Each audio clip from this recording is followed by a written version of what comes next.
大家好，今日係11月8號，今日標題係恒指陷入整固，但係美股咧就細危。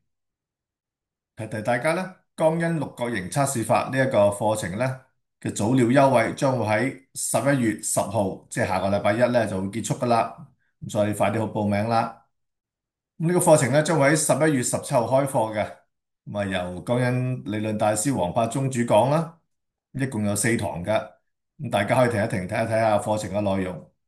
咁最緊要提提大家咧，下個禮拜一11月10號就會結束呢個早鳥優惠噶啦。而家報名咧個優惠價咧就係港幣8000蚊，原價係10000蚊嘅。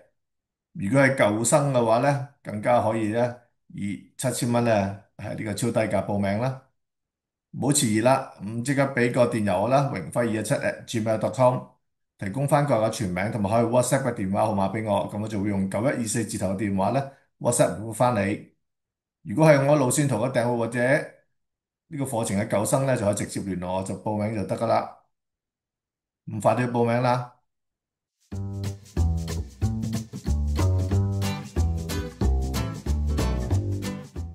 咁11月1號咧，我就用恒指以烏鴉三飛結束反彈啦作為標題啊。咁當時講到上邊高位咧出現咗兩組嘅烏鴉雙飛嘅形態嘅嚇，咁我哋叫做烏鴉三飛啦。咁咧就喺10月30號嘅26588咧結束反彈，翌日恒指以大陰燭一舉跌穿咗20天、10天同埋50天3條平均線低收，就確認咧呢一個烏鴉雙飛嘅利淡信號啦。咁於是咧之後咧嘅跌幅會擴大啦。同一時間，科指咧都係以烏鴉雙飛嘅形態咧係喺6198係見頂嘅。咁之後亦都連跌幾日啦。禮拜一開始翻嚟咧，唔係進一步下跌，反而反彈，連續彈咗2日，彈咗1日半啦。去到禮拜二咧，差唔多去翻呢一支陰燭嘅頂嗰度咧，就掉頭回落啦，低收翻。去到第二日咧，即係11月5號嗰日咧，更加咧曾經大幅下跌400幾點，最低跌過25496。咁似乎咧係想進一步下跌之際咧，但同一日咧就逐步收窄翻跌幅，最終咧冇乜下跌過。咁連續2日嘅收市價咧係差唔多，係嘛？大裂口下跌，最終咧係冇乜跌過咧。咁呢個咧陰陽燭咧我哋叫做好友反攻嘅陰陽燭見底形態。同埋11月5號咧都係一個特別嘅日子嚟㗎，係有星曆上嘅六星日嚟㗎。咁一陣同大家講下。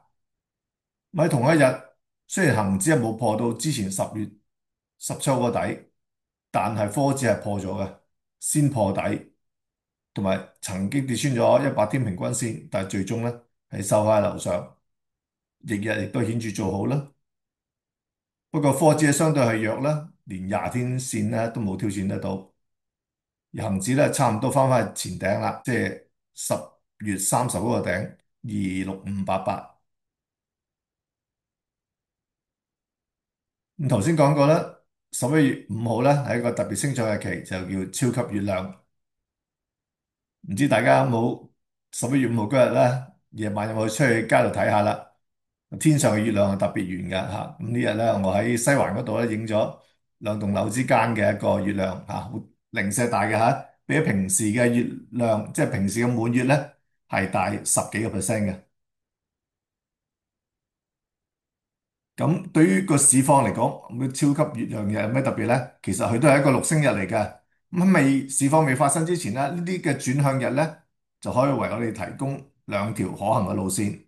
第一條路線就係喺禮拜一，如果有啲嘅見底嘅跡象咧，就有機會彈到去11月5號先至再跌。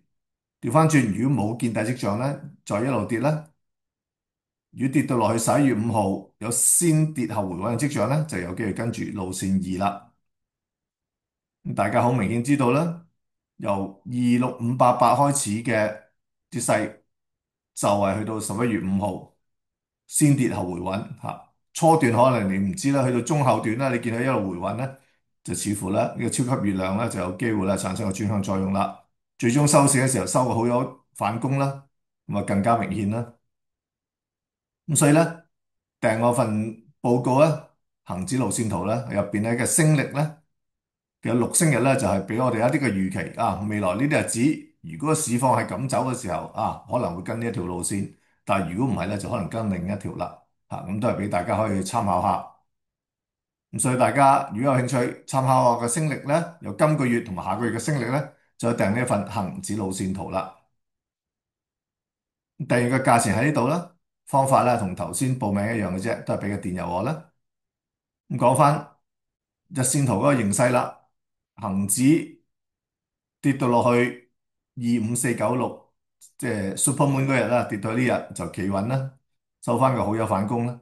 咁低位咧，再次咧係獲得到呢條100天嘅平均線所支持，而100天平均線而家同呢個保力加通道下，整體呢個係一個保力加通道啦，個通道底咧都係喺25,400嗰個水位，而通道頂咧係26,600度，咁同翻近期呢個波幅嘅頂啊低位都好接近嘅。咁即使話而家進入一個橫鞏固期，保利加通道收窄啦，表示個市況開始出現一個無趨勢嘅上落市啦。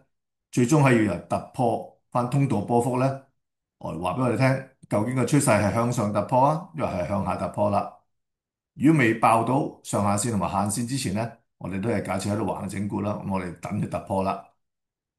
如果再橫多幾日，波幅進一步收窄嘅話咧，咁應該破呢個雙頂啦，即係26490同埋26588，或者跌穿翻25496呢一個超級月亮日嘅底部咧，都對後市咧有一個方向性嘅指導嘅。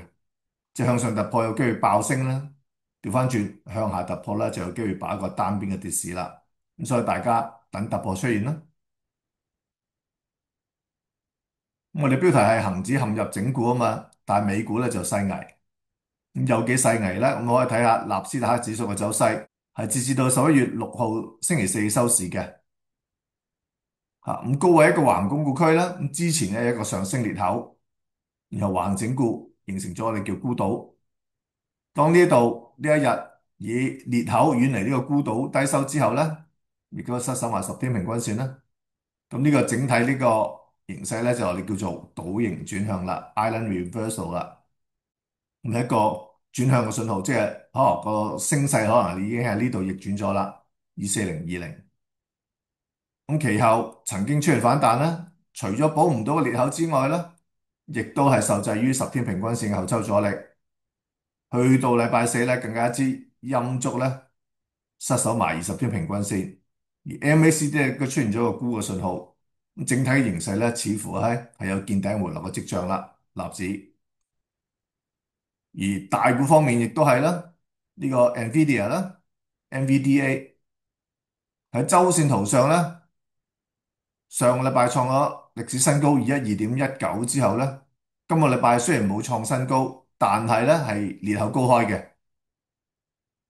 然後咧就大幅下跌，成支陰燭去到至少禮拜四啊，就完全包住呢一支陽燭嘅燭身，我計翻個燭身嘅啫。